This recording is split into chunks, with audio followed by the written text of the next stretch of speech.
Thank you very much indeed. You need to balance this out. So, I must admit, I can't remember the precise title of this panel, but it's World Affairs. Let's call it that. And for World Affairs, we have a fantastic panel to discuss it all. Straight from one of the world's, unfortunately, one of the world's hotspots, we have Lina Naseba, Minister of State for the UAE. We have Subrahmanyam Jaishankar, the Minister of Foreign Affairs for India, one of the kind of most respected voices on the diplomatic planet, and Minna Valtonen, the Finnish Foreign Affairs Minister. So thank you all very much indeed. Mr. Jaishankar, if I could start with you. I think India's position, everybody's obviously one of the world's big powers, so what you do matters. And in Europe, people have been a bit equivocal about India's position on the Russia-Ukraine war. Why aren't you more committed to the Ukraine fight? Now you have another big war close at hand in Iran and so on. Explain to the audience here, you're sitting in Delhi, how do you see the challenges posed by those two conflicts and India's national interests and how you're trying to steer them?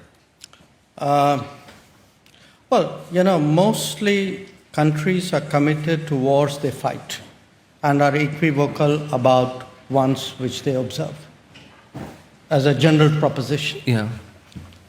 So I can think of a lot of wars close to us where the rest of the world is quite equivocal. In this particular case, here's the challenge.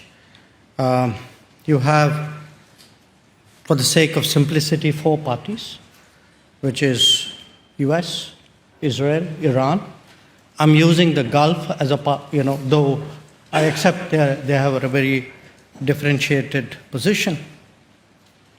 And we have extremely good, extremely strong relations with all of them. So when you have then that situation, clearly your response...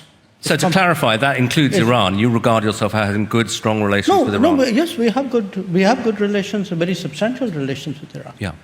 Now, I'm not saying the same. I'm not saying the four relationships are of the same quality. I mean, for example, clearly where the Gulf is concerned, we have 10 million Indians living in the Gulf. The largest number of Indian nationals who live outside India are actually in the UAE. Right. The Gulf countries are our primary energy suppliers. Many of them would be among our top 10 trading partners. I mean, if I use UAE as an example, you have a big community, huge trade, significant energy relationship, and in fact, much more than that, close defense and security relationship as well. So the challenge is in a quadrilateral situation where you have equities, arguably of a different order in each account. How do you manage them while addressing this conflict? Yeah. And are you feeling the domestic consequences of the war already? Because I think India's been unusually vocal in saying, look, the rising energy prices are driving people into poverty. Yes, because, when you are a low income or a low middle income country, then as indeed happened after the Ukraine war as well, an increase in energy prices hits a low-income country much more than it does a middle-income or a high-income country. And are you just stuck in the role of kind of frustrated observer, or is there much you can do to try to help? Well, I think at this time, much of the world is stuck in the position of a frustrated observer. But a lot of countries are trying to do what they can in this situation. Yeah. So it's not for want of trying. I mean, I'm talking about us alone, but I think, certainly there are not that many countries who would have relations, decent relations with all the parties involved. So clearly, we've sort of reasoned with the countries. We've been in touch with them. We hope very much that the U.S.-Iran negotiation leads to an early outcome. Yeah. And the continuation of the fighting is creating problems. Yeah, and we're in Finland, so I have to obviously ask you about the Russia-Ukraine war. I think in Europe there was a feeling that India adopted what we would regard as a kind of moral equivalence between the two sides, that you were saying, well, it's a big shame, but maybe they should stop, but you were too sympathetic towards Russia, too willing to buy oil from Russia. So how would you explain that position to the people here? Well, I'd make two observations. I buy oil. I buy oil based on cost and availability. So at that point of time, much of the oil available on the market was Russian, because Europeans were essentially buying up the Middle East oil, which was our traditional supply. So circumstances pushed us in a certain direction. But since you spoke about moral ambiguity, I would say this, no European country has been attacked with Indian weapons. I wish I could say that for European weapons vis-à-vis India. So keep that in mind. Be more explicit so that people understand what you're saying. Europeans sell weapons which are used to attack India. Not now, for many, many years. We Indians have never done anything to endanger Europe. So I think that's a reasonable point. Okay. Minister Nusseibeh, I mean, you are right, in the front line. And we were all hoping for a peace settlement, but it looks like the war's flared up again. How do things seem viewed from the UAE? In the earlier panel, they're saying this war's going on for a while. Thank you for the question. Thank you to the host for having us. It's been a really quiet time in my part of the world, as you've observed. That's why you came here. That's why I came here. I had not much to do, and this looked like an interesting way to debate some of the policy decisions we make often at such a rapid pace. I think that's one of the fundamental changes in how we make our decisions today that has had impact. The pace of which we gather information, that we look at disinformation, and we make policy decisions has had a very enormous impact on being able to debate those outcomes in a measured way. I'd really like to also thank both of you because you're doing a lot of my work for me today. The Ambassadors Forum, the UAE Ambassadors Forum is meeting in Abu Dhabi today, and they asked me to address it from my hotel room in Helsinki last night. I said I have far better practitioners sitting on the panel here today, so you are being webcast into the UAE Global Ambassadors Forum, so thank you for doing that as well. But it is a critical time that our ambassadors are meeting, and they are hearing a number of our leaders address them about some of the key takeaways that the last 100 days have shown us as a country, as we have faced, if you imagine Helsinki or New Delhi, facing over 3,000 drones and missiles in the space of 100 days, in a country that has been geared towards relative peace and prosperity for quite a number of decades. I think you can imagine the enormity of the shock that we've had to absorb in being able to adapt to that and to be resilient in those circumstances. So the first takeaway has been that the investment we have made in being resilient as a society, as an economy, but also in terms of our military capacity has paid off. That has really paid off, and that has been over a decade in the making. I think you've seen that we've responded to over 90% of those attacks successfully. And I see many of my colleagues, but also from the UN in New York, but also many ambassadors who have lived through that in the UAE, who have felt that the UAE protected them as if they were, like the Indian community, home. I think that's the other key takeaway about the UAE lesson and the model, is that it has been a one society response to this crisis. And it strikes me as I sit in Finland that has a very long border with a dominating regional hegemon, that there are more similarities in our region and in Europe today that have come to the fore in the last 2-3 years than perhaps we first realize when we look at each other across the waters, or when we take flights to each other's countries and when we visit each other's museums. There are a lot more similarities in the way the international system functions or misfunctions. And I think that's my second takeaway. And I heard this a lot in the very good opening remarks today from President Stubb and from President Ruto, that ultimately we're all in this room vested in this international system. It matters to us. What is playing out, or what has played out in Ukraine, and I remember that India and the UAE were actually on the Security Council when that disruption or that rupture or that disorder happened in 2022. We were on the Security Council together, looking at how the international system would respond. We were also facing similar disruptions in the Middle East, in Africa, with each continent, to a degree, saying, this is not my war.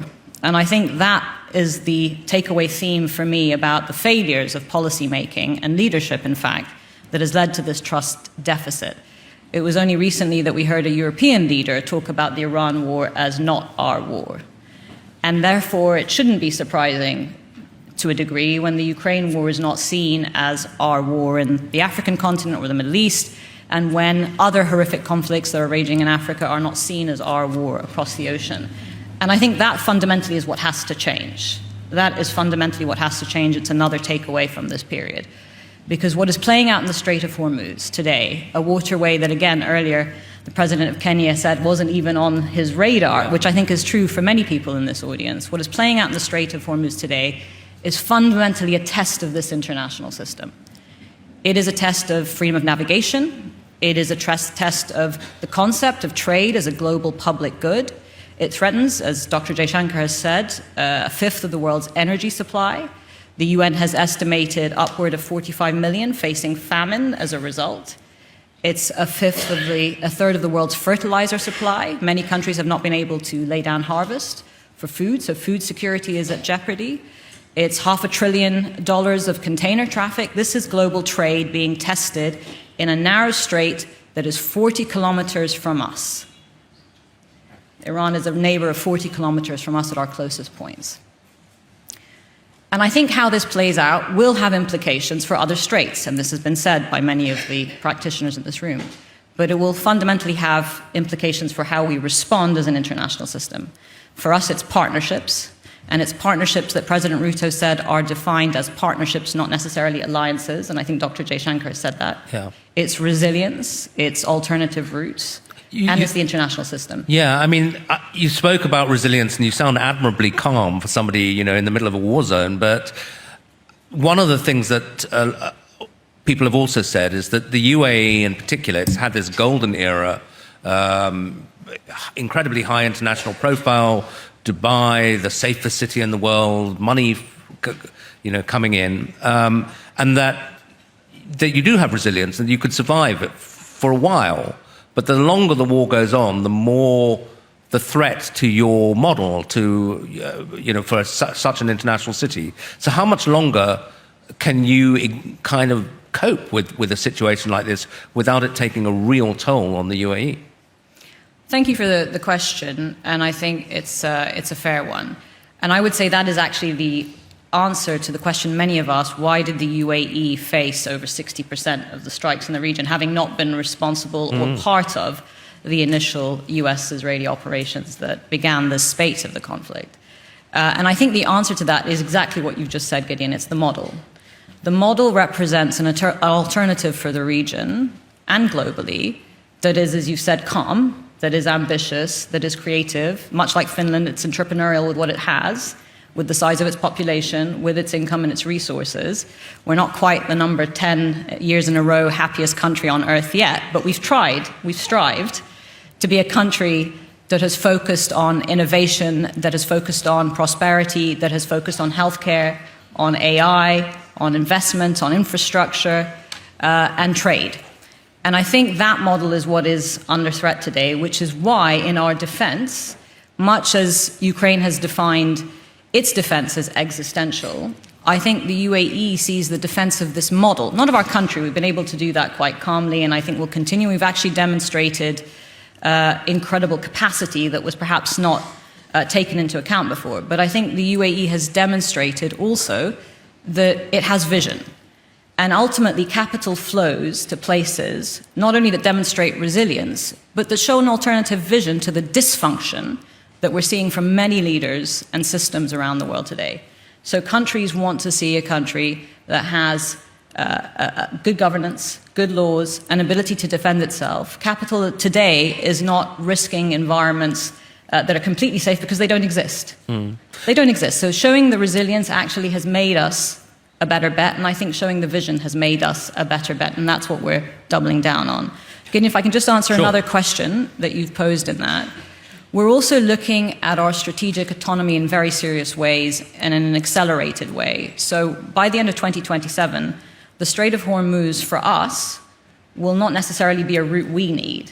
Today we're already getting over 70% of our product out to market.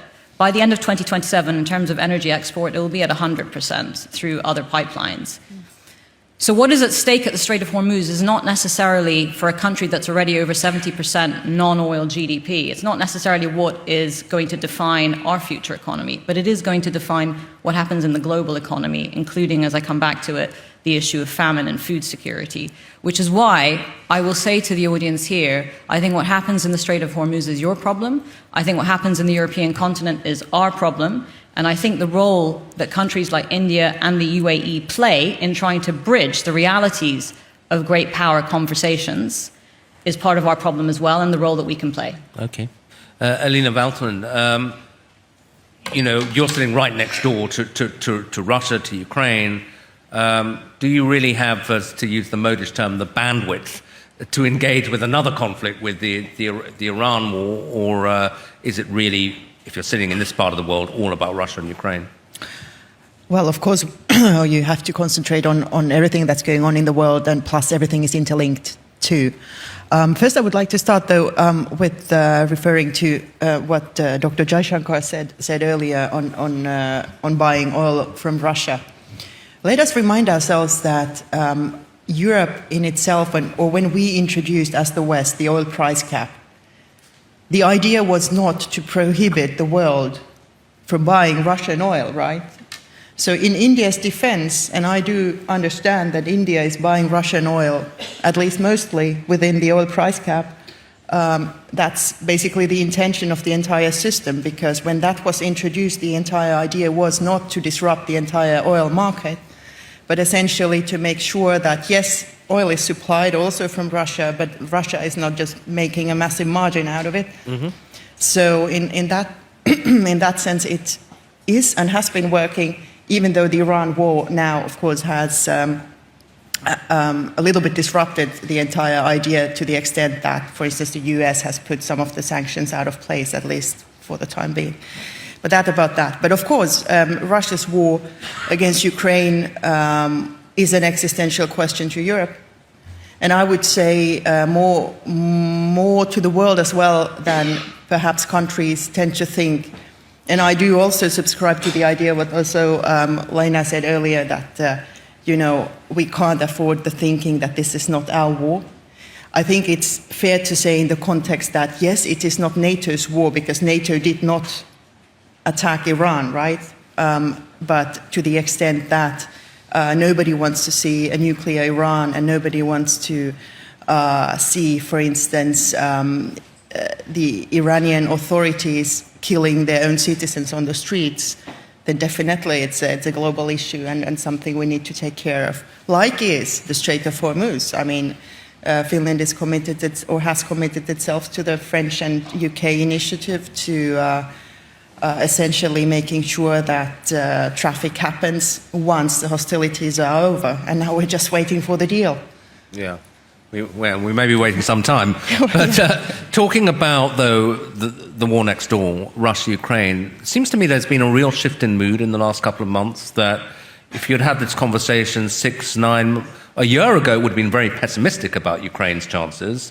6 months ago, people were saying, or I was in Ukraine in February, and it was, they felt, okay, we survived the winter, but this feels endless and we're going to be back here in another year's time and it's taking a big toll on us. But these deep strikes by the Ukrainians into Russia, plus signs of kind of grumbling openly within the Russian elite that the war's not going well, do you feel we're kind of at a turning point? I think so, and I certainly hope so. I don't think there's an end to this war unless Ukraine, in some shape or form, wins. Because otherwise, That's Russia... an interesting point, but in what, because sometimes, some of the Americans would say to me, even the Americans who are backing it, say, Ukraine's not going to win. Moscow's not going to fall. There's got to be a settlement. Yeah. Well, I do think that Ukraine is going to win, and most certainly the Ukrainian people deserve that. They have been now defending their country against a full-scale invasion for almost 5 years or 4.5 years. Sorry to keep interrupting, but define win. What do you mean by win? Well, I think what is winning is preserving sovereignty, preserving freedom, preserving a European secure perspective for the people. Mm-hmm. And I should say as well that preserving your territory, because, that is your legal, entitlement based on the UN Charter. And that is also not impossible. Nothing is impossible. And if we look at the picture, like you, Gideon, pointed out, things are completely different, well, not completely different, but so much better now than 3 to 4 months ago.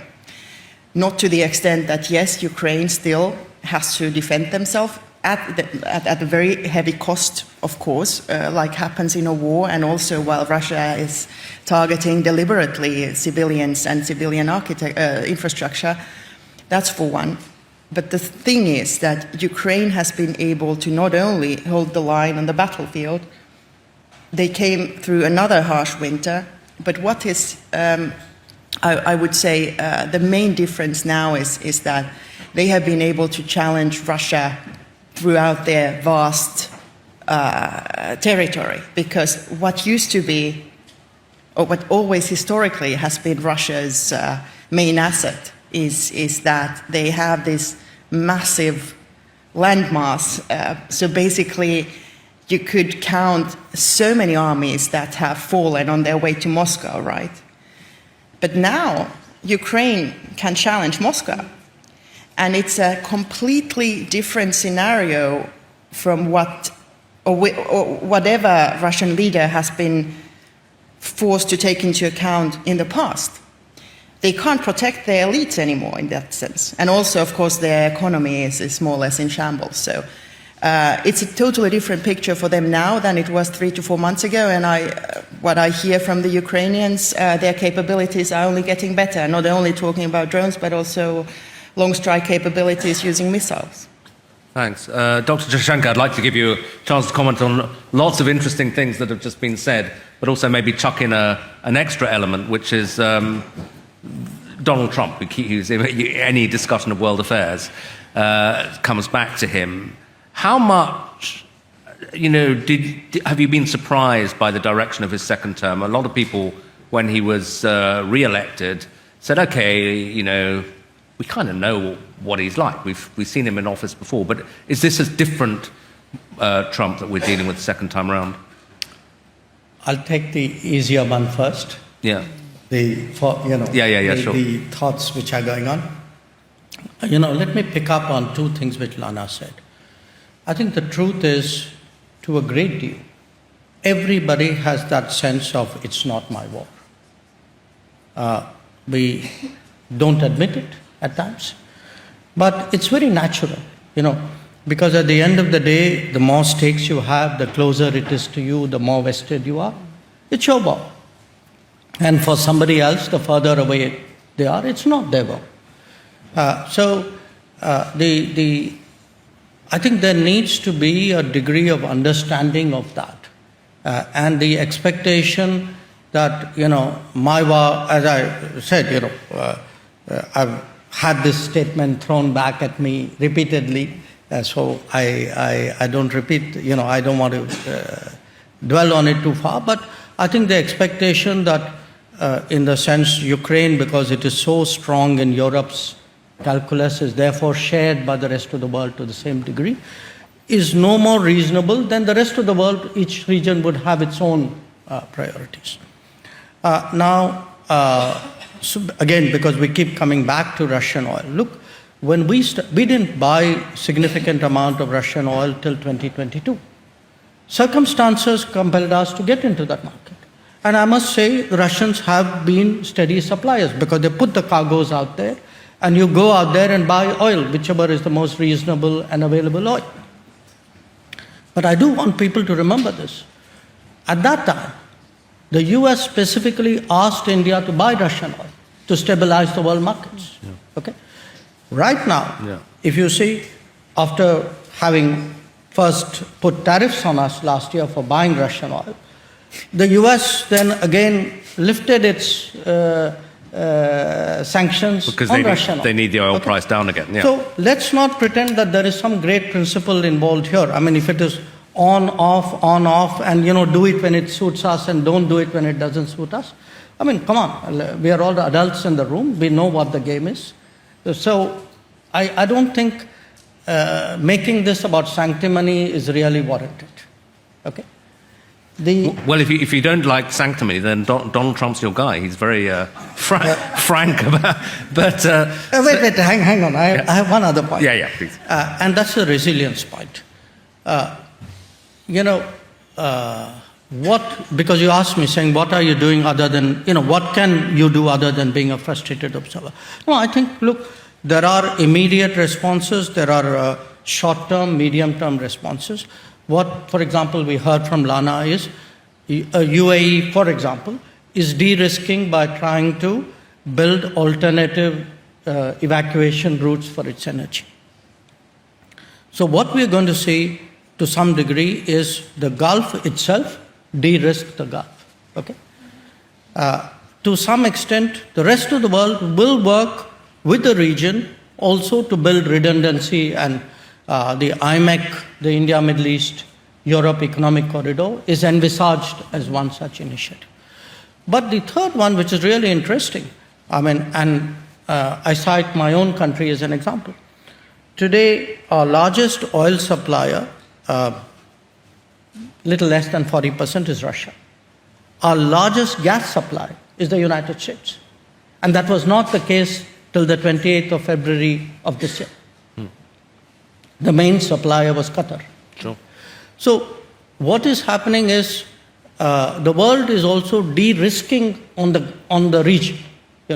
People are looking for alternative energy sources and saying, okay, I'm prepared to buy at longer distance, maybe at a higher cost, but there is a greater security about it, predictability about it.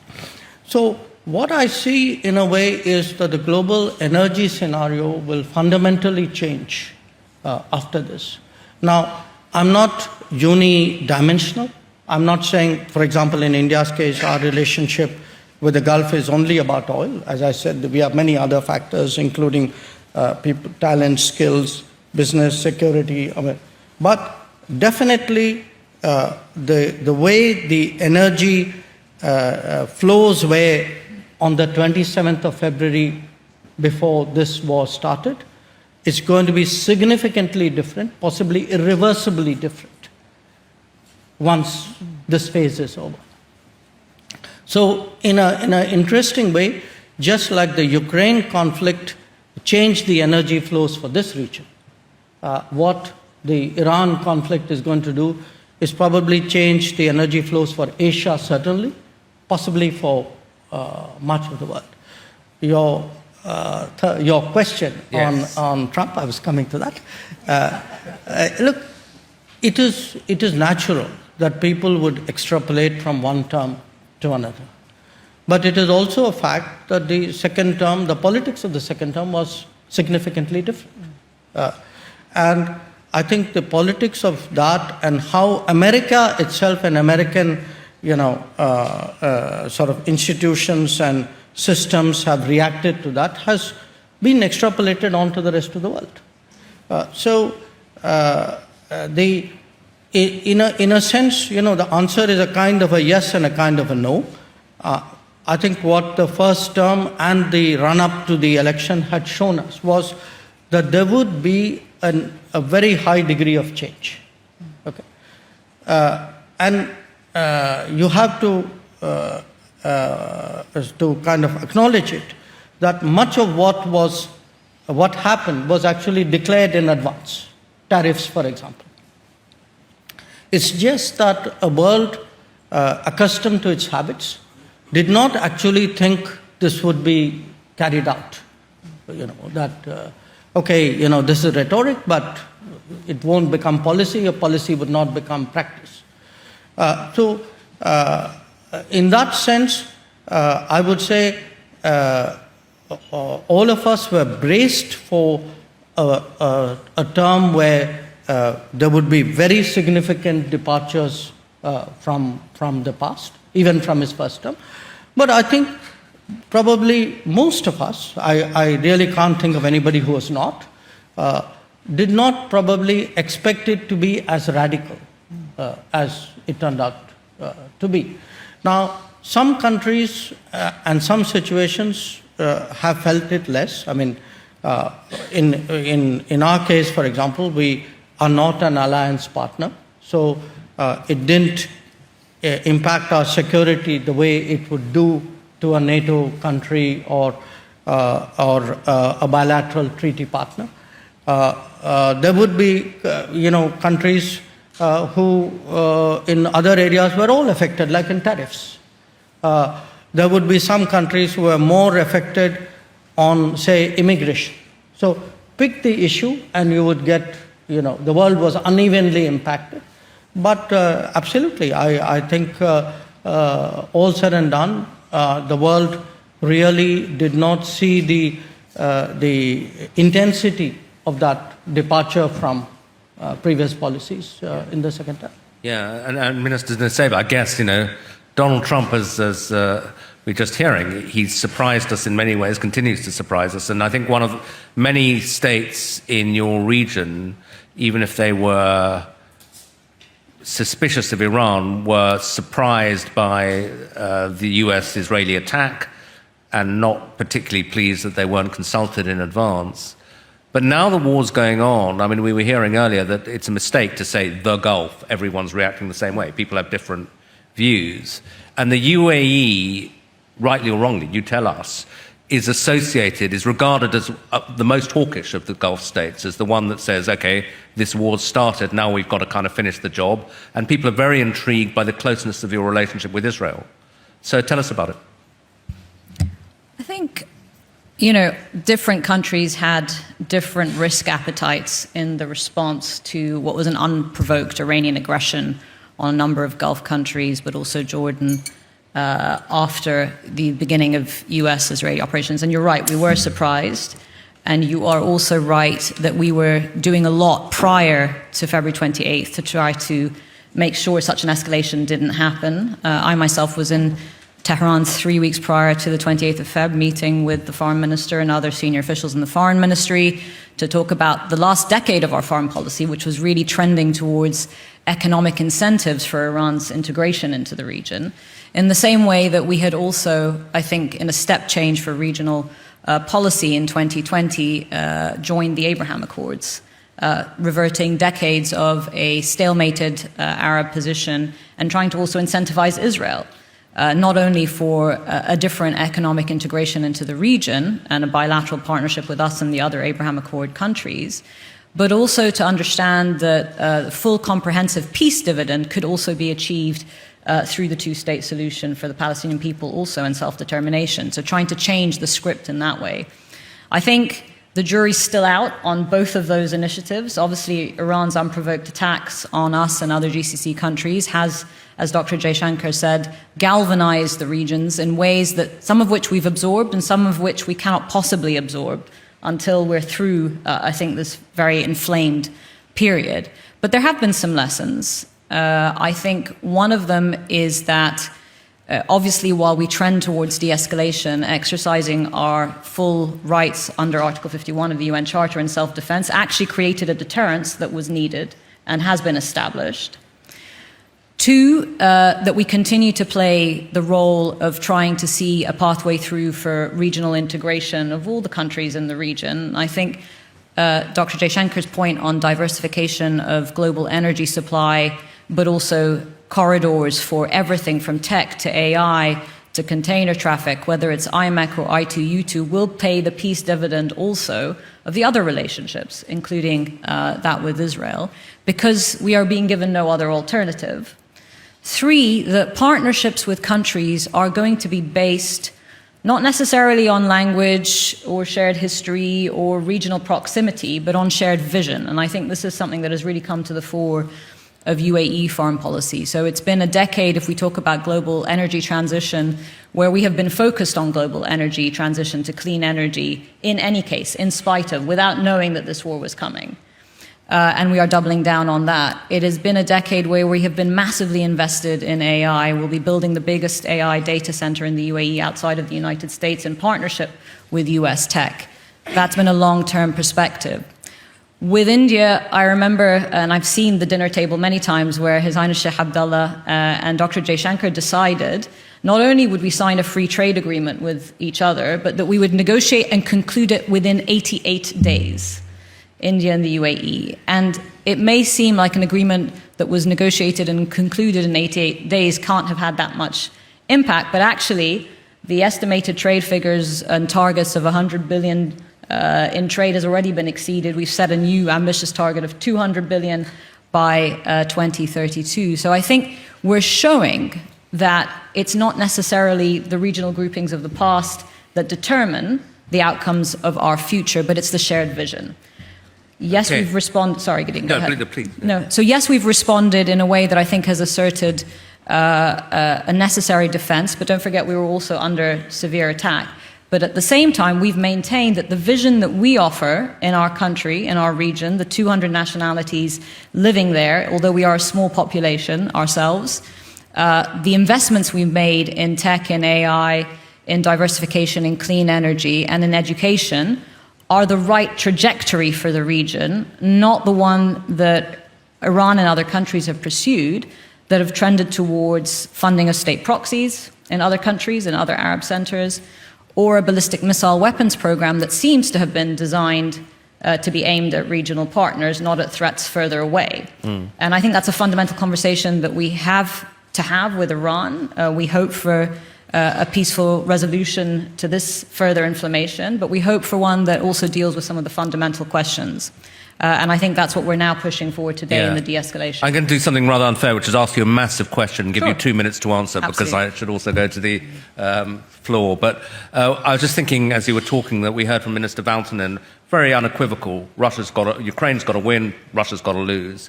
How do you see this war ending? Would you say Iran has to lose, or there has to be some kind of new understanding? How does it end? I'd like to see the 93 million people of Iran who have a shared history with us, close borders, incredible resources, education, and aspiration, achieve a better future for themselves. I'd like to see the people of the UAE flourish and be able to execute their vision of hope and optimism. And I'd like that to be a model that with countries like India and other countries in the region, we build out towards, as opposed to one of conflict and war. I think that's a fundamental human yearning. We've seen it over centuries, that while we have fallen into conflict, we've always trended towards systems and laws that prevent those conflicts. And I think... But can we get to that lovely endpoint by non-military means, or without violence? I mean, they're not going to agree to that, the regime. They're not going to step aside. You were talking about the current negotiations. Yeah. I think the jury's out on how the negotiations are going. I won't speak for how U.S. officials are seeing it. I think there are some in Iran who are moving towards a negotiating posture. Obviously, there are fundamental issues that they're discussing. I think much like Gaza and the UN Security Council Resolution 2803 that established the Board of Peace and then end to that conflict and the building out of hopefully a roadblock towards eventually a Palestinian entity that takes over Gaza and the West Bank. I think much in the same way, you can't fix it all at once. You have to build out the building blocks. So if the first step is looking at the nuclear program, then looking at ballistic missiles, looking at neighbors and regional security comes later. But you need to begin with something, and I think that's what the negotiations are trying to do. I've got loads more questions for you, but I'll restrain myself because I want to give the audience a chance. There's a gentleman there.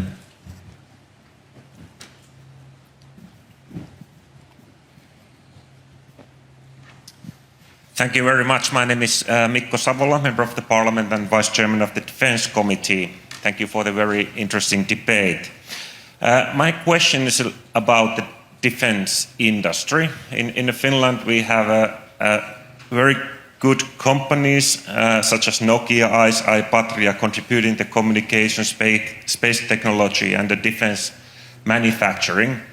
And Finland is as well rapidly expanding its defence industry as almost all the countries in Europe and the world at the moment. So we have very strong knowledge, very important capabilities on the global as well. But my question is to you, like, can the global defence industry keep pace with rising security demands?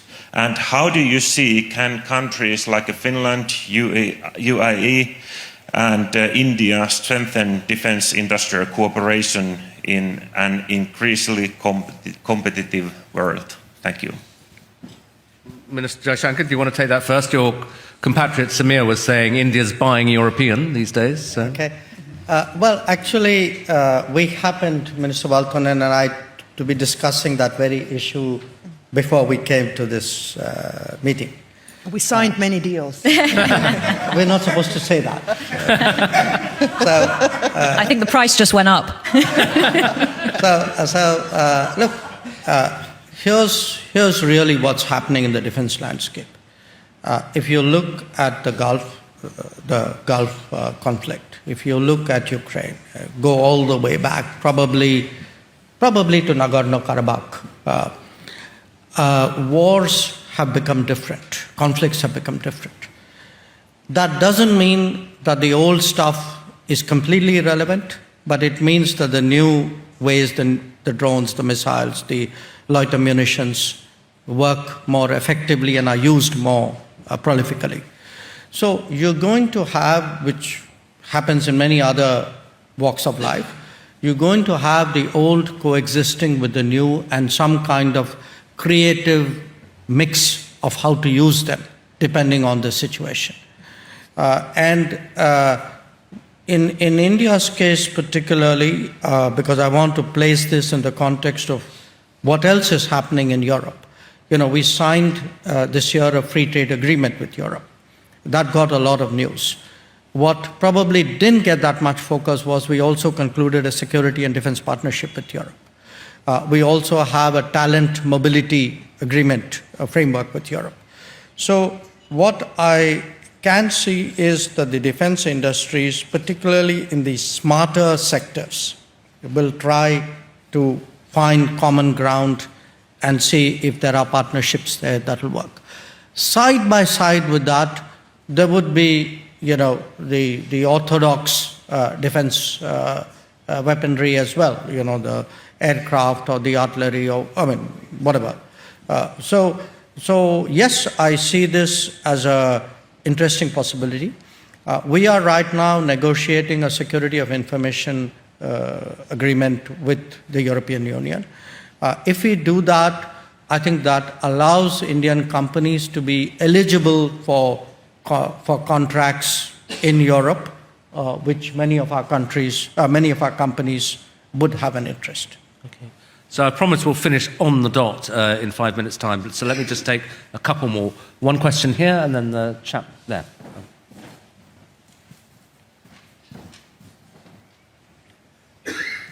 Thank you so much for interesting conversation. My name is Minja Koskela and I'm the chair of Left Alliance. In the earlier panel discussion, there was a discussion about multipolarity, which was explained so that there are multiple small conflicts in many points and many parts of the world.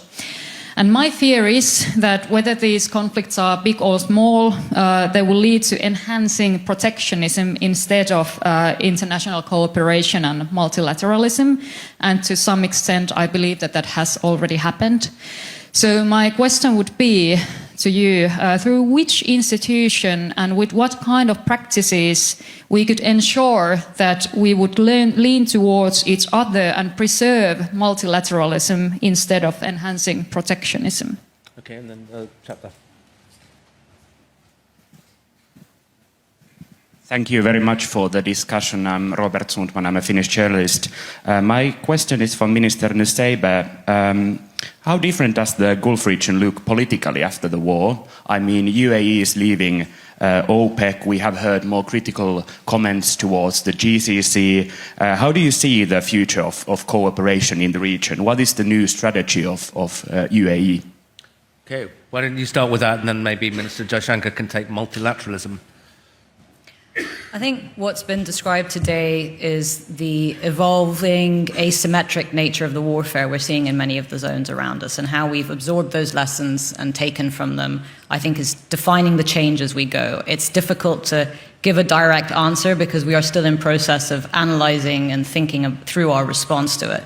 But the asymmetry means that a relatively inexpensive drone can cause shipping companies and insurance companies around the world with much bigger heft and weight to decide they just don't want to take that risk of moving container traffic through the Strait of Hormuz.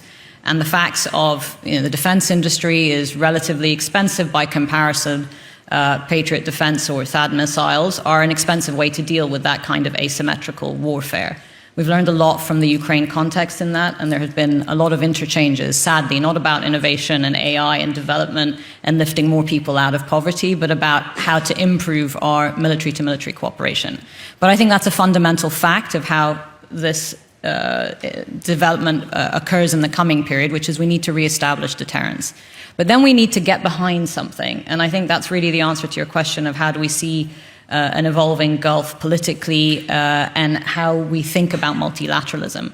And we shouldn't throw the baby out with the bathwater. What the last several decades have shown us is that human history has taken us to a point where, whether it's with the World Bank, the IMF, the financial institutions, the United Nations, the Security Council, with all the reform that is required, we need to do the same business of multilateralism, but we need to do it better. We need to deliver an outcome. And I think that's the same for the Gulf. Partnerships need to deliver an outcome. They need to deliver an outcome first and foremost to their own people. We are responsible to our own populations. But we have, in this global community, also a responsibility to each other. And I think that's a changing nature, again, of UAE foreign policy. We will look for diverse partnerships with other countries that have that shared vision. But we will also look, as we have done, to reinforcing the international system. I don't think it's a bug, but a feature that over 135 countries condemned the closure of the Strait of Hormuz and also condemned in the GA Russia's attack on Ukraine. I think that's a fact because international law still becomes something that we all fall back to. It is a good system. We need to reinforce it. At the same time, minilaterals, smaller groupings, IMEX, I2U2s, Pax Silicas, the BRICS that Dr. Jaishankar chairs right now, other communal groupings of countries that can be more agile, the EU and the 27-nation bloc, could be ways in which we cooperate more agilely in the future as well. Dr. Jaishankar, last word on that? I chaired the Quad also while I was about. Yeah. It's quite a feat to do the BRICS and the Quad together. No question, multilateralism is under stress. And the needle has moved more towards, call it what you will, unilateralism, protectionism, etc., etc. But we need to kind of distinguish between the baby and the bathwater here. I don't think because multilateralism is not working effectively, we should junk it. It still is the best game in town. It needs to be improved. It doesn't need to be discarded. And in fact, a point which Lana made just now, which is on an issue like the freedom, the maintaining an international waterway. Multilateralism has a power. It does matter how many countries finally support it or sign up to it. This is part of a bigger problem, and that is a problem of a world in transition. The debate is you can't, have an insulated debate about multilateralism and globalization versus unilateralism and protectionism without understanding that all of this is happening because some parts of the world are stuck to where they were 80 years ago, and other parts of the world have moved. And there is a tension out here, and there's a politics out here, which is reflective of that tension. So we would all want a reasonable solution, part of which is, of course, the reform of the UN, but a lot of it is also going to be the politics of many countries and how it plays out in those countries, how this rebalancing of the world order would happen, because we've had an economic rebalancing. We are now seeing a political rebalancing, to some extent a cultural rebalancing. So it is going to be a fairly messy situation for a predictable future. Okay, I know you got to go. Do you want to have a last word, Minister Valtonen, or have you got to rush? No, well, thank you. Not much to add, but a couple of points. First of all, Finland is running for the UN Security Council 29-30, so please keep that in mind, and thank you for... Me too. Exactly, We're supporting both of you. 28, 29. Exactly.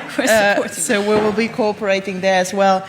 And I think, well, this has been a fantastic debate. Thank you, dear colleagues. And I guess this place shows why it's pretty cool to be the president of the happiest country in the world. So thank you, Alex, for having us here. Thank you. Thanks. Cheers. Thank you. Okay, thank you, everybody.